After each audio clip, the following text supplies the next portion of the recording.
Ender Lilies is an interesting game that I got for my PlayStation Plus free games this month. I figured that it's free, may as well try it out and see how good it is, seeing as I remember something about Ender Lilies a few years ago and hearing a lot of positive reviews on the game, like at that time. I installed the game and the opening cutscene was pleasant, the music was really good, so I hungered in for a good time. And honestly, in most things, I wasn't disappointed. The game revolves around a young girl named Lily who is awakened from an indeterminate length of sleep. Like, they don't really tell you how long, but some spirit finds her anyway. By the spirit of the night, who evidently had made an undying pact with somebody named the White Priestess. Now, those of you who know me know that I'm terrible when it comes to indirect storytelling. Often, I don't understand what I'm reading or hearing if it doesn't relate directly to something that I can correlate in the game or the experiences that I'm having on the screen. Needless to say, this game's storytelling, though being direct at times, is circuitous at best, and I'm pretty lost at everything that's happening with Lily. I know she was tasked to clear out the red contamination in her world, which is referred to as blight, which seems to slowly take over the minds of whatever it touches and make them undying. Evidently, there was a woman who was named the White Priestess who could clear the blight, and evidently she succumbed to the blight as she cleared so much of it that it took over her body. This priestess was under a king who was obsessed with immortality to the point he was willing to sacrifice the priestess and his own people to obtain it, yada yada yada. Anyway, somewhere in that search he found the means to enable people to enter into a state of undying to defend his kingdom and the priestess. The priestess had daughters that you find throughout the game that seem to be related to the spirits of these undying knights, and they help you, but those priestesses are not in a very good state of health, so we're gonna let them rest for now. Eventually, you make your way down to the White Priestess, where, if you're a completionist like me, you can use an amulet you obtain for finding all 7 stone tablets to give you the true ending of the game.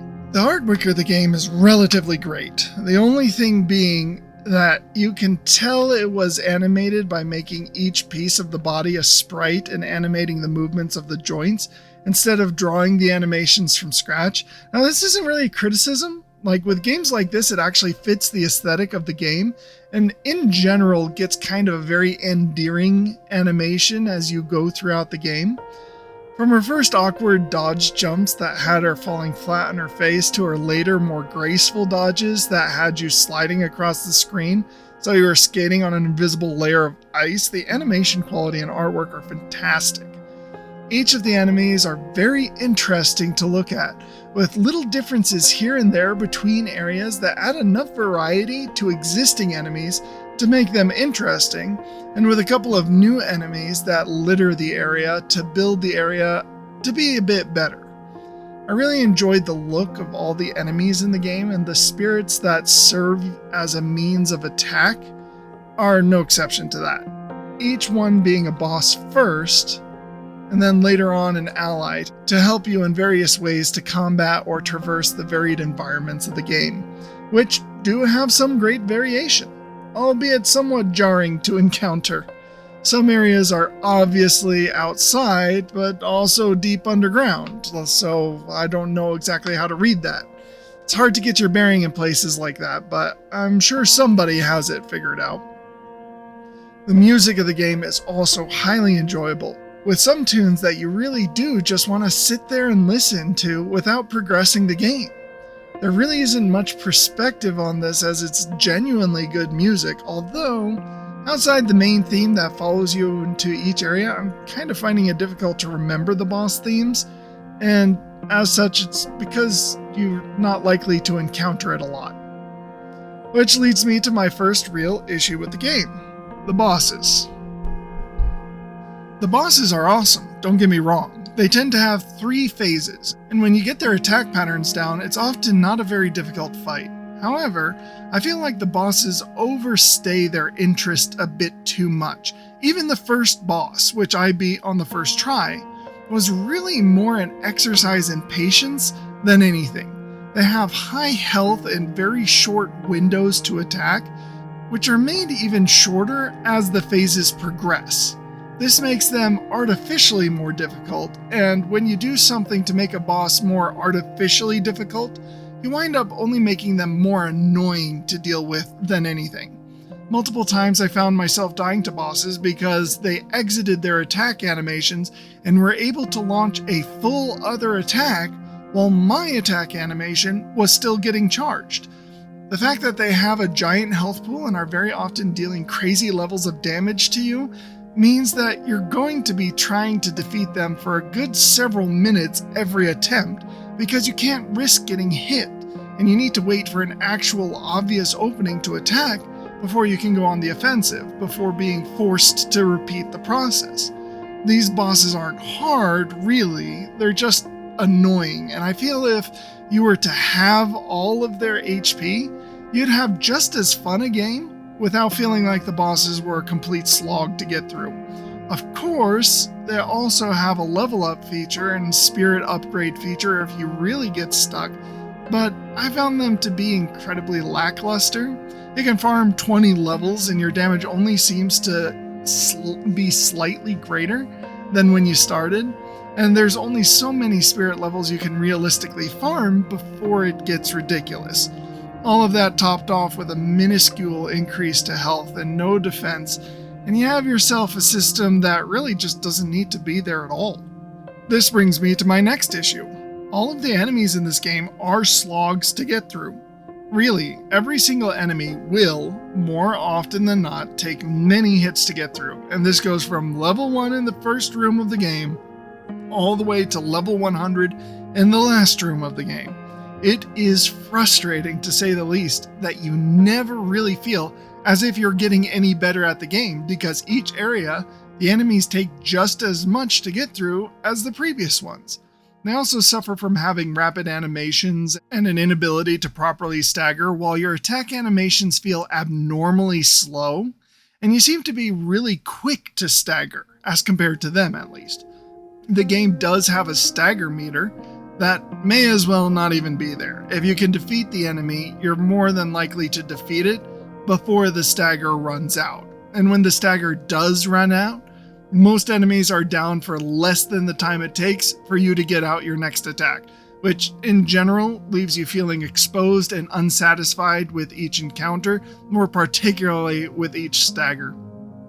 I'm not saying that the stagger is useless, as with bosses, it does often allow you to get out 2 full combos of attacks before the boss rises to its feet again. But this is generally not as helpful because bosses, again, have insane health pools, so you don't notice that much of a difference. Each enemy also deals pretty massive damage until later in the game when you return to the areas, but by that time you aren't usually fighting much at all and are just collecting things that you want to collect from the room before never really going back there again. All in all, this just makes you want to skip the majority of enemies in the game, which is really a shame because the enemies are interesting and have interesting attacks and designs in general, but are so much trouble to sit there and fight, and you just wind up kind of skipping them altogether. The enemies that you don't skip fighting are often generally annoying with their tracking and movesets. Bosses will jump around the arena, making it all but impossible to avoid walking into them. Enemies that have projectile attacks always seem to catch you with strange hitbox or really awkward tracking. And that dodge I mentioned earlier is annoyingly perfectly spaced to put you right in the middle of an enemy or attack if the enemy moves in just such a way. I feel like having the enemy jumping around or having dodges or attacks at either some fraction less than the length of your dodge would make it far more useful in combat and game, and in general, help you feel better control, leading to not wanting to skip as many of the enemies as you do wind up wanting to skip. As it stands now, they want you to dodge into enemies to get behind them, which often backfires, as most of them have attacks where they can just turn around or attack behind them, or just hit you with an oversized hitbox in general. Now, it'd be easy to listen to this and to think that I didn't like the game at all, but that's not the case. Though the enemies are a slog to get through, that's really the only issue I have with them. Their designs are really cool, their attacks are fun to get to know and learn properly, learn how to dodge and react to them. There's plenty of enemy variety throughout the game that I didn't feel myself ever thinking, this guy again. They're thematically interesting for the environment that they're in, and there really isn't much to worry about enemy gank squads, besides just probably a single or maybe a couple rooms in each area. I found that the respite positioning was very well adjusted, so you feel the weight of death, but you never were incredibly far from where you were before you died. I think the collectibles in this game are really on point, really showing great value to the player for exploration, to the point that I wish there were more exploration boundaries that would unlock as you gained more abilities. Though this does bring me to my final kind of nitpick of the game. Blocking off exploration of new areas with real obvious blocks. Now, this is just a nitpick, as every Metroidvania does it, where there are blocks to certain areas that can only be unblocked by gaining an ability to meet that specific block. And in general, this game does a pretty great job with it. However, there are some really annoying doors that don't give you the normal blocked path vibes and often serve as more annoying of a hard block than an ability-based soft block. It's definitely more of a mental thing, but seeing a locked door as opposed to a really long jump or a special ability activation is just mentally frustrating. Again, only a nitpick, because it serves essentially the same point as an ability blocked area, but if anyone has seen the Mario meme that I put on my channel a while ago, you'll understand what I'm getting at. Just because it serves the same purpose doesn't mean it mentally hits the same.